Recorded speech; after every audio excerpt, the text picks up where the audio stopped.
Black Myth Wukong is unstoppable, and just like how unstoppable this game is after reaching a peak of 2.4 million players on stream, now averaging around 1.4 million players daily actually playing this game, the hate for this game is unstoppable as well. And I think this is the thing that we're seeing develop with Black Myth Wukong all throughout the process of this game being released, criticized before its release, and criticized much after its release. And this is building up to a situation where the successes of Black Myth Wukong are becoming so great that tearing down this game is now an imperative for Western game developers and the social media activists online. And I think that's what we're seeing with the comparisons that are now popping up between Black Myth Wukong and Concord, two games that came out around the same time with different philosophies when it approaches making a game for the game players. And I think obviously seeing the stark contrast between the successes of the two games is making it apparently very clear what is the path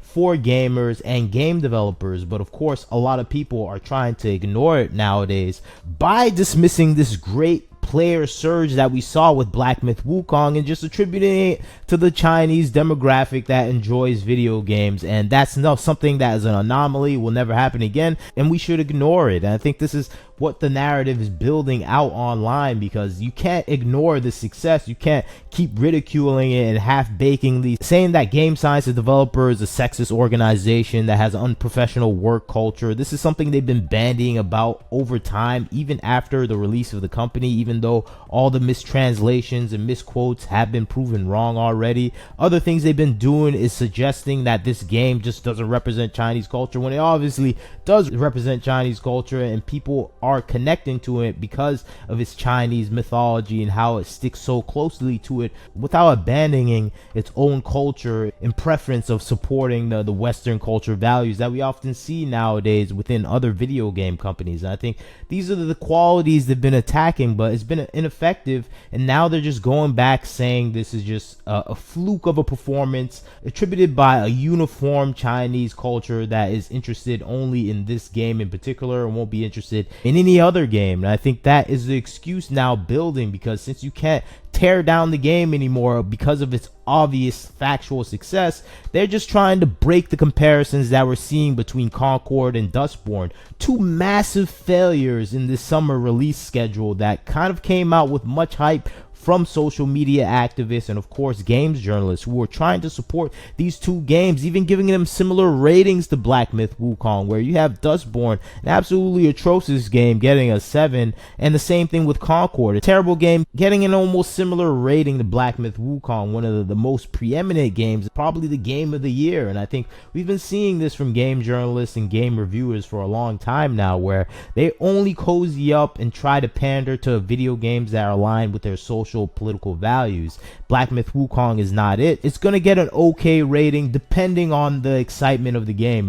If this game wasn't getting any excitement and any traction with any other game players, it probably would have got a 5, but that couldn't be done with this game because people were obviously loving this game and the enjoyment people were having couldn't be denied. So I think it barely got an 8 based on the excitement of the game players, because that would tear away the credibility of IGN and all these other game reviewers if they rated it lower. But I guarantee it, they wanted to rate it lower. And I think this is the thing that we're seeing now, where they're trying to break away the comparisons between Black Myth Wukong, Concord, and Dustborn, these games that essentially were released in the same period. Of course, all of them are not the same games. Concord is more of a multiplayer game, but Dustborn is still a single player experience. And I think this is the situation that we're seeing now, where if you focus on creating a high quality game that is unfettered by political activism and progressivism that you want to inject into the video game itself, you're just making something purely from culture. I think that's what Black Myth Wukong is. You're gonna attract a large fan base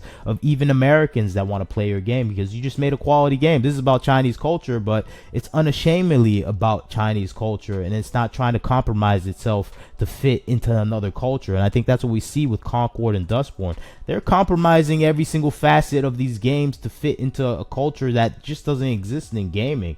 There is no progressive activist culture in gaming. It's not there. It's fabricated. It's fugazi. It doesn't exist. And I think this is this forced culture that they're trying to upend and create within the gaming culture that just doesn't exist. And that's why these games barely had anyone playing these games. You just look at the comparison, the daily players between Concord and Dustborn and Black Myth Wukong. The differences is staggering, because you're making a game that is actually purely for the gamers with Black Myth Wukong. These other games are made for political activists that don't play games. For all the people championing these games, the hundreds of people, thousands of people on Twitter, they can still barely get 12 people from Twitter to actually play the game, the people that are championing these games. And it just shows you those people that are talking on social media supporting these games, they don't play the games, because it's reflected back on what we're seeing, at least in the Steam numbers. And I think that's the situation they're trying to avoid with the Black Myth Wukong, Concord, and Dustborn comparisons, because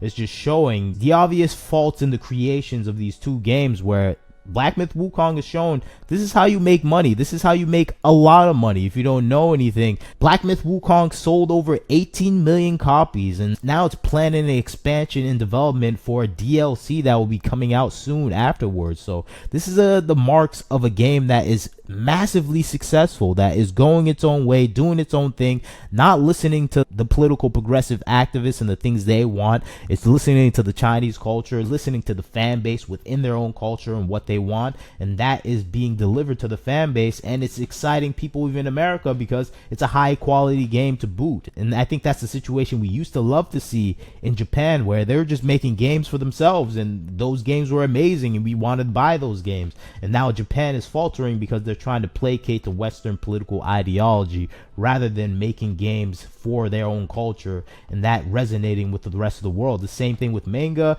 doesn't try to resonate with American culture at all. It's making things in Japan for Japanese people, and Americans and people around the world love it because it's its own unique culture. And I think that's what Game Science has here with Black Myth Wukong. They made something that resonates with everyone. And of course, Black Myth Wukong, the Monkey King, already been resonating, and he's reflected in a bunch of different animes that have come out in the past. He's like Son Goku already, to a certain extent, so people are already familiar with this character. So this is a genre smashing game, and I think this is the situation that we're seeing with Black Myth Wukong, and this attempt to separate it from Concord and these latest video gaming failures that have come out, like Concord and Dustborn. And I think it comes down to design as well. You can just look at the American model designs that we have been seeing for the past few years in comparison to Japanese and Korean designs. You can see a stark difference in creativity, where you see these naturally beautiful designs. If they have an actress, they're very identical to the actor that is there. But then you have the focused Western development design,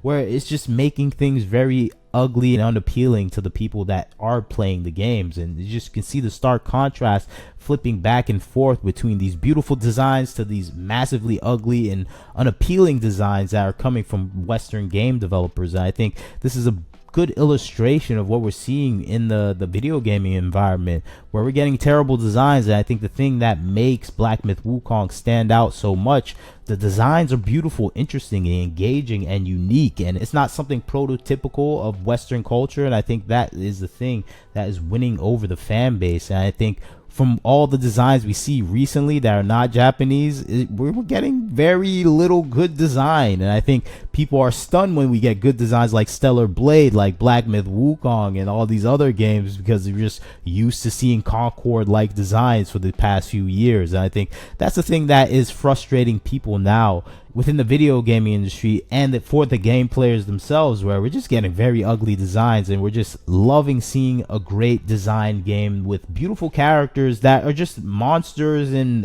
very various creatures. I'm not even talking about the female characters in particular, because there's not that many of them. And I think that's the essential thing that we see here when we do see a female character. She's beautifully designed, stunning, amazing, and captures your attention, and they don't waste any frame of that character. I think what we get in American design, we get wasted frames, wasted looks, and something that we just don't want to play in the future. And that's the high quality standard that we're seeing with Black Myth Wukong right now, that China is establishing right now, where we just get absolutely stunning looks and designs of characters. And I think people are appreciating that with Black Myth Wukong and their very highly skilled 3D renderers, where we're seeing things that we wish we were able to see in American design. And I think Black Myth Wukong's success is translating into something even bigger than it was supposed to be, because it is making games for the gamers, and that's what people actually want to see in their gaming. Surprisingly, at least for the corporate executives in America, they're surprised by this, and they're trying to distance themselves from this. And I think it's clear